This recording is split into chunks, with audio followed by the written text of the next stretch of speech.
ನಿನ್ನೆ RSSನ ಮುಖ್ಯಸ್ಥರು ಮೋಹನ್ ಭಾಗವತ್ ಅವರು ಬೆಂಗಳೂರಿಗೆ ಬಂದು ಹಿಂದೂ ರಾಷ್ಟ್ರದ ಕಲ್ಪನೆ ಬಗ್ಗೆ ಮಾತಾಡಿದ್ರು.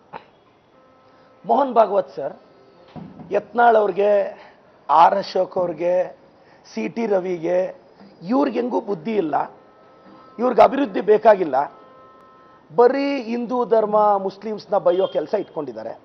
ನೀವು ಹಿರಿಯರು, ನೀವಾದರೂ ಅಭಿವೃದ್ಧಿ ಬಗ್ಗೆ ಮಾತಾಡ್ತೀರಾ ಅಂದರೆ ಅದಕ್ಕೆ ಬೆಂಗಳೂರಿಗೆ ಬಂದು ಹಿಂದೂ ರಾಷ್ಟ್ರದ ಬಗ್ಗೆ ಮಾತಾಡಿದ್ರಿ. ಸರ್, ಅದನ್ನು ಮಾತಾಡೋದಕ್ಕಿಂತ ಮುಂಚೆ ಹಂಗರ್ ಇಂಡೆಕ್ಸ್ ಅಲ್ಲಿ ಭಾರತದ ಪೊಸಿಷನ್ 105 ಅಂದರೆ ಸಿವಿಯರ್ ಕ್ಯಾಟಗಿರಿಯಲ್ಲಿದ್ದೀವಿ. ಹಸಿವಿನಿಂದ ಭಾರತ ನರಳುತ್ತಿದೆ, ಅದ್ರ ಬಗ್ಗೆ ಮಾತಾಡಿ ಸರ್. ಪವರ್ಟಿ ಜಾಸ್ತಿ ಆಗ್ತಿದೆ, ಅದ್ರ ಬಗ್ಗೆ ಮಾತಾಡಿ ಸರ್. ಅನ್ಎಂಪ್ಲಾಯ್ಮೆಂಟ್ ಜಾಸ್ತಿ ಆಗ್ತಿದೆ, ಅದ್ರ ಬಗ್ಗೆ ಮಾತಾಡಿ ಸರ್. ಯೂತ್ ಅನ್ಎಂಪ್ಲಾಯ್ಮೆಂಟ್ ಜಾಸ್ತಿ ಆಗ್ತಿದೆ, ಅದ್ರ ಬಗ್ಗೆ ಮಾತಾಡಿ ಸರ್. ನಾರ್ತ್ ಈಸ್ಟ್ ಅಲ್ಲಿ ಕ್ಲಾಶಸ್ ಜಾಸ್ತಿ ಆಗ್ತಿದೆ, ಅದ್ರ ಬಗ್ಗೆ ಮಾತಾಡಿ ಸರ್. ಚೈನಾದವರು ಬಂದು ಶ್ರೀಲಂಕಾದಲ್ಲಿ ಪೋರ್ಟ್ ಸ್ಟಾರ್ಟ್ ಮಾಡಿ ಇಂಡಿಯಾ ಇಂಟರ್ನಲ್ ಸೆಕ್ಯೂರಿಟಿಗೆ ಥ್ರೆಟ್ ಆಗ್ತಿದೆ, ಅದ್ರ ಬಗ್ಗೆ ಮಾತಾಡಿ ಸರ್. ಮಯನ್ಮಾರ್ ಇಲ್ಲಿಗಲ್ ಇಮ್ಮಿಗ್ರೇಷನ್ ಬಗ್ಗೆ ಮಾತಾಡಿ ಸರ್. ಬಾಂಗ್ಲಾದೇಶಲ್ಲಿ ನಡೀತಾ ಇರೋ ಸಮಸ್ಯೆಗಳು ಇಂಡಿಯಾಗೆ ಹೆಂಗೆ ಇಂಪ್ಯಾಕ್ಟ್ ಮಾಡುತ್ತೆ ಅಂತ ಮಾತಾಡಿ ಸರ್. ನಮಗೂ ಪಾಕಿಸ್ತಾನಕ್ಕೆ ನಡುವೆ ಇರೋ ವಾರಲ್ಲಿ ಪಾಕಿಸ್ತಾನನ ಹೆಂಗೆ ಸೆದೆ ಬಡಿಬೇಕು ಅನ್ನೋದ್ರ ಬಗ್ಗೆ ಮಾತಾಡಿ ಸರ್.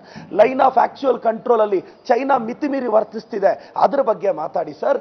ಲಡಾಖ್ ಅರುಣಾಚಲ್ ಪ್ರದೇಶಲ್ಲಿ ಇಂಡಿಯಾ ಇಂಟರ್ನಲ್ ಸೆಕ್ಯೂರಿಟಿ ಥ್ರೆಟ್ ಹೆಂಗಾಗ್ತಿದೆ, ಅದ್ರ ಬಗ್ಗೆ ಮಾತಾಡಿ ಸರ್. ಬಡತನದ ಬಗ್ಗೆ ಮಾತಾಡಿ, ಹಸಿವಿನ ಬಗ್ಗೆ ಮಾತಾಡಿ ಅಂದ್ರೆ ನೀವು ಯತ್ನಾಳ್ ಅವರು, ಆರ್ ಅಶೋಕ್ ಅವರು, CT ರವಿ ಅವ್ರ ಕ್ಯಾಟಗಿರಿಗೆ ಸೇರಿಬಿಟ್ರಲ್ಲ ಸರ್. ನನಗೆ ಮೋಹನ್ ಭಾಗವತ್ ಅವರು ಅಂದ್ರೆ ಒಂದು ಪೂಜ್ಯನೀಯ ಭಾವನೆ ಇವತ್ತು ಕೂಡ. ಆದ್ರೆ ಅವರು ಅಭಿವೃದ್ಧಿ ಬಗ್ಗೆ ಮಾತಾಡ್ತಾರೆ ಅಂದ್ರೆ ಬೆಂಗಳೂರಿಗೆ ಬಂದು ಹಿಂದೂ ರಾಷ್ಟ್ರ ಅಂತ ಮಾತಾಡ್ತಾರೆ.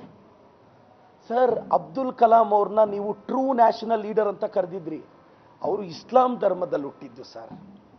ದೇಶಭಕ್ತರು ಹಿಂದೂಗಳಲ್ಲೂ ಇದ್ದಾರೆ, ಮುಸ್ಲಿಮ್ಸ್ ಅಲ್ಲೂ ಇದ್ದಾರೆ, ಕ್ರಿಶ್ಚಿಯನ್ಸ್ ಅಲ್ಲೂ ಇದ್ದಾರೆ, ಜೈನರಲ್ಲೂ ಇದ್ದಾರೆ, ಪಾರ್ಸಿಗಳಲ್ಲೂ ಇದ್ದಾರೆ ಸರ್. ಅಲ್ವಾ ಸರ್? ನೀವು BJP ಅವರೆಲ್ಲ ಬೆಂಗಳೂರಿಗೆ ಬರ್ತೀರಲ್ಲ ಸರ್, ನೀವು ಓಡಾಡೋ ಫ್ಲೈಟ್ ಇದೆ ಅಲ್ಲ ಸರ್, ಅದನ್ನ ಒಬ್ಬ ಪಾರ್ಸಿ ವ್ಯಕ್ತಿ ಸರ್ ನಡೆಸ್ತಾ ಇರೋದು. ಏರ್ ಇಂಡಿಯಾ ಯಾರ ಕಂಟ್ರೋಲ್ ಇದೆ ಸರ್? ಟಾಟಾ ಅವ್ರ ಕಂಟ್ರೋಲಲ್ಲಿ ಇದೆ. ನಾನು ಹೇಳೋದಿಷ್ಟೇ, ಅಭಿವೃದ್ಧಿ ಬಗ್ಗೆ ಮಾತಾಡಿ.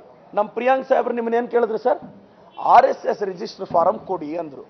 ನೀವು ಹೇಳಿದ್ರಿ ಬ್ರಿಟಿಷ್ ಆಡಳಿತದಲ್ಲಿ ಅಂಥದ್ದೊಂದು ರೂಲ್ ಇರಲಿಲ್ಲ, ಇಂಡಿಪೆಂಡೆನ್ಸ್ ಆದಮೇಲೆ ಅದು ಕಂಪಲ್ಸರಿ ಇರಲಿಲ್ಲ ಸರ್. ಹಂಗಾದ್ರೆ ಒಂದು ಆರ್ಗನೈಸೇಷನ್ ಸ್ಟಾರ್ಟ್ ಮಾಡಿದಾಗ ರಿಜಿಸ್ಟ್ರೇಷನ್ ಮಾಡಬೇಕು ಅನ್ನೋ ಕನಿಷ್ಠ ಸೌಜನ್ಯನೂ ಇಲ್ವಾ sir? Mohan Bhagwat sir, I think you understand Kannada.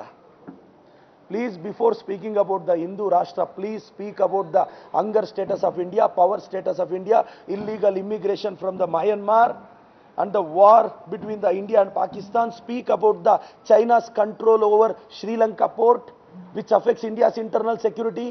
Please speak about the Teesta water issues between India and Bangladesh. Please speak about the clashes in the northeast. Speak about line of actual control in China.